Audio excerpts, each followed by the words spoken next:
Hey guys, so we're going to talk about the rest of the events that led up to the Civil War. And I just want to remind you of the Missouri Compromise line. This line was a line that went across the nation up through the Louisiana Purchase. And this was the line that if you were north of this line and you were going to become a new state, you would automatically be a free state. If you were south of the line and you were going to become a state, you would automatically be a slave state. It's important to remember this line for the thing that we're going to talk about first today. Here's another map that shows kind of the divide. The Missouri Compromise goes right here. Missouri, even though it was north of it, was a slave state in the Missouri Compromise when Maine became a free state at the same time. So this area here is supposed to be free, no matter what states are formed out of it. When they get enough citizens to be a territory, they're supposed to be free. But that creates a huge controversy in what we're going to talk about today. So again, here's another map that shows it a little bit even more clearly. This is supposed to be free. Now, we're going to talk about what happened to create Bleeding Kansas today. So first, though, we're going to do the Kansas-Nebraska Act card. So the Kansas-Nebraska Act happened in the time that Kansas and Nebraska both had enough people to become citizens. They are north of the line. They are north of that Missouri Compromise line. So they should have been free. But somebody in Congress wasn't happy with that and came up with this idea for the Kansas-Nebraska Act. It actually passed. This act said that in these states, when these two states have enough people to become citizens, we're going to let them vote. So I'm putting my little voter's box here that we've drawn in my class several times already this year. Oh, it's beautiful. All right, so in these states, the people would get to vote to decide if they wanted slavery or not. Now remember, that's called popular sovereignty. And this completely went against and undid the Missouri Compromise. So I said the Missouri Compromise kept the peace for about 30 years. This is when that ended. Because they just decided, you know, we're going to let these states vote. And somehow this passed in Congress. So, how do you think the North felt about this? In class, I show a screen that just has a whole bunch of symbols on it to say what the North's response was. Basically, bleep, bleep, bleep, bleep, bleep, bleep, bleep. They were not happy that this passed. So what it says is these two states of Nebraska and Kansas will be made and will get to vote for or against slavery. Now again, North was not happy about this. The North said, this was already decided a long time ago in 1830 with the Missouri Compromise. There's no way that this should be allowed. Well, we're going to put that on here. I'm going to choose a different color.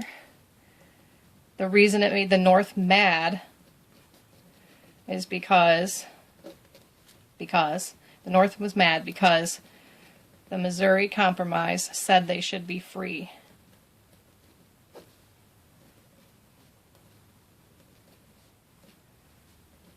Now the South was like, no big deal, they get to vote. We'll let the people who live there decide. That makes sense. It makes sense that they should get to vote.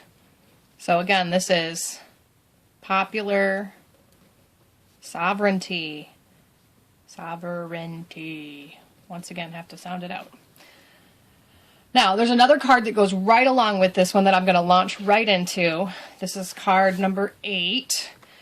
This card leads, this whole Missouri Compromise thing here, or excuse me, Kansas-Nebraska Act that undoes the Missouri Compromise, it leads right into something known as Bleeding Kansas. So I'm going to go ahead and start making the card, and then I'm going to have my cameraman show you something I have on the screen. So go ahead and write the words however you want to. Bleeding Kansas.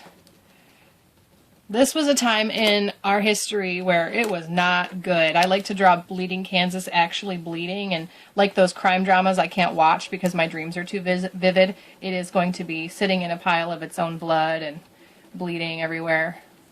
Students always have fun making this card, so you might want to pause the video and take plenty of time to make it look like your Bleeding Kansas is bleeding. Okay, so I've got my card done here. My Bleeding Kansas is clearly bleeding. Now I want my cameraman to show us the screen really quickly. So Bleeding Kansas, basically, this is what happened. There were people who were from Missouri, which was a slave state, they went across the border at the last minute to go live in Kansas and become citizens just in time so that they could vote in this election that was going to happen about whether or not Kansas would be a free state or a slave state. They were called border ruffians by people from the North who didn't like what they were doing.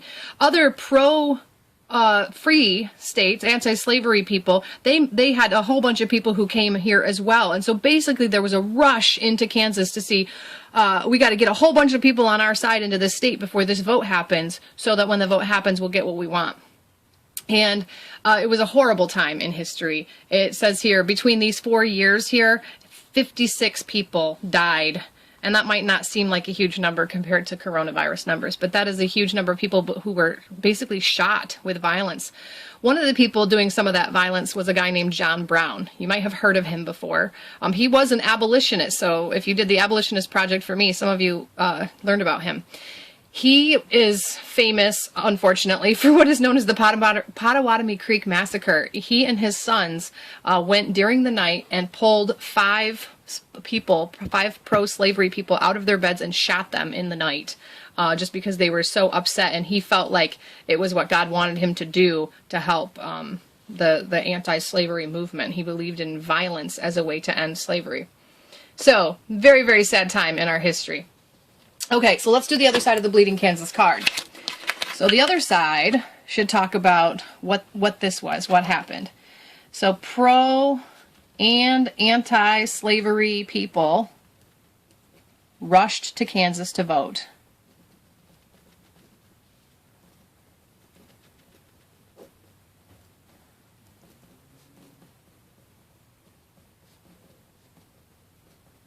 And that resulted in lots of violence and killing. Overall, I showed you the numbers for just those years, but overall, it was over 200 people who died because of this violence. Okay, so since so many people rushed into Kansas, you're probably wondering, like, okay, which way did the vote go? Well, so many border ruffians from Missouri came over the border to vote illegally in this election that they actually became a slave state. They voted to make Kansas a slave state, which made the North furious. That's part of where the violence happened. Some of it happened before the vote, some of it happened after. And the new legislature of Kansas, that was a slave-favoring legislature, they passed a law that in their state, you could be put to death for helping a slave escape. So it was a death penalty for helping a slave. Another thing that they said is they passed a law making speaking out against slavery a crime, punishable by 2 years of hard labor. Can you think of an amendment to our Constitution that goes against? The very first one, right? So now in Kansas, things were really, really bad, and the violence around our country was going to escalate and continue to climb until the Civil War happened.